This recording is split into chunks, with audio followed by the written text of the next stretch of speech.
지금 개인회생을 알아보시는 분들께서 이 영상을 보고 계실 건데, 개인회생을 하면 분명히 힘들어지는 점도 있고 채무자도 상당한 고통을 감수해야 되는 부분도 있거든요. 그 점에 대해서 미리 한번 알아봅시다. 첫 번째로 최저 생계비로 살아야 됩니다. 예를 들어서 내가 한 달 소득이 200만 원이면 1인 생계비 143만 원을 제외하면 나는 한 달에 57만 원을 변제하는 거잖아요. 그리고 나는 143만 원으로 한 달을 살아가야 되는 것이죠. 요즘 같은 고물가 시대에 한 달에 143만 원으로 살아간다는 게 결코 쉬운 일은 아니거든요. 특히 가족이 있는 경우에 이 문제가 더 심해집니다. 물론 법원에서는 생계비 규정을 만들 때 2인 생계비는 240만 원, 3인 생계비는 300만 원, 이렇게 부양가족 수에 따라서 생계비가 점점 높아지는 것으로 규정은 해두었지만, 그 생계비를 인정해 줄 때 법원이 굉장히 인색하거든요. 잘 인정 안 해주려고 해요. 예를 들면 아버지, 어머니 있고 미성년 자녀가 2명이 있다. 근데 아버지가 개인회생을 한다. 그러면 언뜻 들으면 4인 가족이니까 4인 생계비를 인정해 줄 것 같죠. 그렇지만 실제로는 법원은 그렇게 생각하지 않습니다. 이 집의 어머니도 성인이고 스스로 일할 능력이 있다고 보기 때문에 어머니가 자녀 하나 키우면 되고 아버지가 자녀 하나 책임지면 되는 것이니까 아버지 1명, 자녀 1명, 2인 생계비 240만 원만 인정해 주겠다. 이게 법원의 기본적인 태도이거든요. 물론 예외적으로 배우자가 일을 할 수 없다거나 건강상 문제가 있다거나 이런 경우에는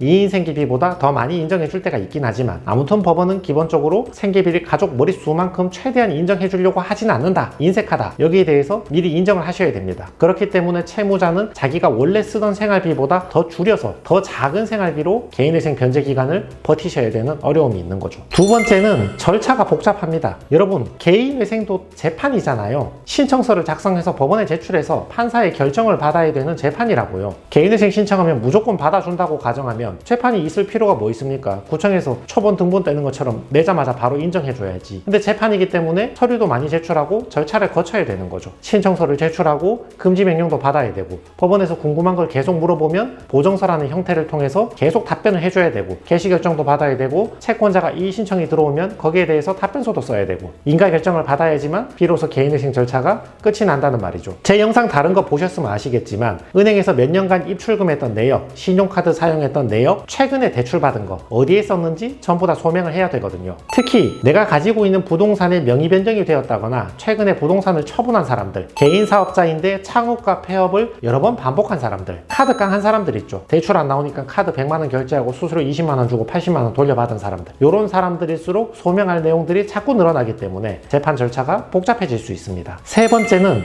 융통성이 없습니다. 이 개인회생 절차가 제도가 굉장히 융통성이 없습니다. 한 번 정해지면 끝이거든요. 예를 들어서 내가 한 달 소득이 300만 원인데 2인 생계비 240만 원을 빼서, 그러면 내가 240만 원 가지고 사는 거고 변제금 60만 원 내는 거잖아요. 근데 이거는 개시 결정 받을 때 내가 300만 원 번다는 걸 전제로 통과를 한 것이고, 살다 보면 무슨 일이 생길지 모르잖아요. 내가 실직했다거나 회사가 망했다거나 아파서 일을 그만뒀다거나 이런 것 때문에 소득이 없어질 수도 있는 거고, 또는 개인 자영업자이기 때문에 신청할 때는 한 달에 300 정도 벌었는데 뒤에 갑자기 장사가 안 되거나, 또는 몇 년 전에 코로나 팬데믹처럼 무슨 이슈가 생겨가지고 폐업을 해야 된다거나, 그리고 일용직이나 프리랜서는 원래 일감이 들쭉날쭉하고 소득이 약간 들쭉날쭉하잖아요. 근데 내가 일감이 없어가지고 소득이 적어졌다거나, 이런 경우에도 여러분은 성실하게 정해진 변제금을 계속 납부해야 되니까 부담이 있는 거죠. 특히 대기업 사원들, 작년에는 상여금이 많이 나와가지고 한 달 평균 500만 원으로 개인회생을 신청했는데 내년에는 실적이 안 좋아서 상여금이 안 나올 것 같아. 한 달 평균하면 400으로 될 것 같아. 그렇지만 내년에 상여금이 나오지 않을 것을 미리 예측하고 상상해서 그에 맞게 변제금을 줄여주세요. 또는 변제금이 상여금 나오는 거에 따라서 연봉 상승하는 거에 따라서 높았다 낮았다 여러 구간으로 설정해서 개인회생을 통과시켜주세요. 이런 거 안 통한단 말이죠. 변제금은 하나의 금액으로 딱 정해진단 말이죠. 무슨 변제계획 변경제도다, 특별면책이다, 여러 가지 제도가 있긴 하지만 법원에서 그렇게 관대하게 인정해 주지도 않고, 또 법원의 재량을 기반으로 하는 것이기 때문에 잘 인정을 해주지 않습니다. 정해진 변제금은 웬만하면 다 납부를 하셔야 됩니다. 그래서 법원 재판이 한 번 정해지면 바뀌지 않는다, 융통성이 없다는 것은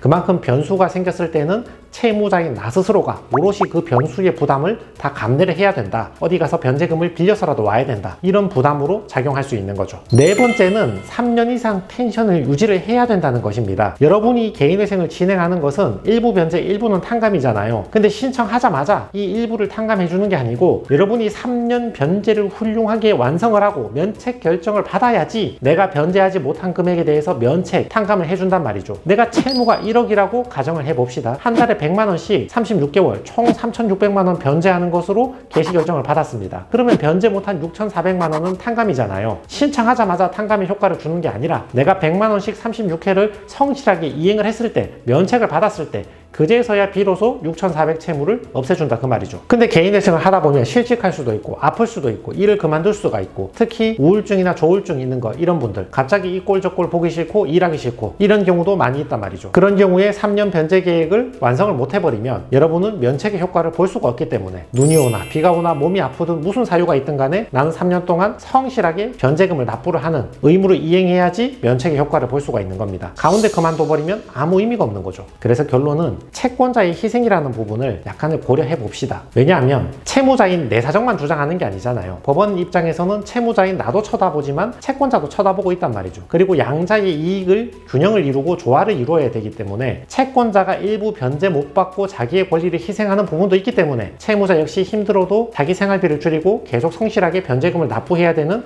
부담을 부과하는 것이죠. 채무자인 나 자신도 이 부담을 받아들여야지 채권자도 자기 돈 다 못 받고 일부 탕감되는 고통을 감내할 것이니까. 그래야 비로소 개인회생 절차가 이행이 가능한 것이죠. 무턱대고 나는 먹고 살기 힘드니까 변제금 무조건 줄여주고 혜택 많이 달라 그러면 제도 자체가 존재가 안 되겠죠. 그 어떤 채권자도 개인회생의 존재를 바라지 않을 것이니까. 그리고 개인회생은 가운데 변제를 못해서 실패한다 하더라도 망해도 본전입니다. 쉽게 얘기하면. 여러분이 변제를 못하고 거기서 개인회생이 폐지가 돼버리면 원래 발생해야 될 이자만 발생하는 거지 왜 쓸데없이 개인회생을 신청했다가 실패했느냐, 원래 이자 받고 이자 2배로 내라, 위약금 더 내라 뭐 이런 건 없거든요. 그러니까 개인회생은 망해도 본전의 자리로, 원래 있어야 할 자리로 돌아오는 것일 뿐이지 더 페널티를 가하거나 그런 건 없다. 오히려 폐지되는 그 순간까지 몇 달 동안은 독속도 안 받고 시간을 좀 벌었다. 이런 측면으로 생각할 수도 있는 거죠. 그래서 개인회생을 진행하기 전에 여러분이 감내해야 될 고통에 대해서 미리 숙지를 하시고 개인회생을 알아보고 고민을 한번 해보도록 합시다. 이상입니다.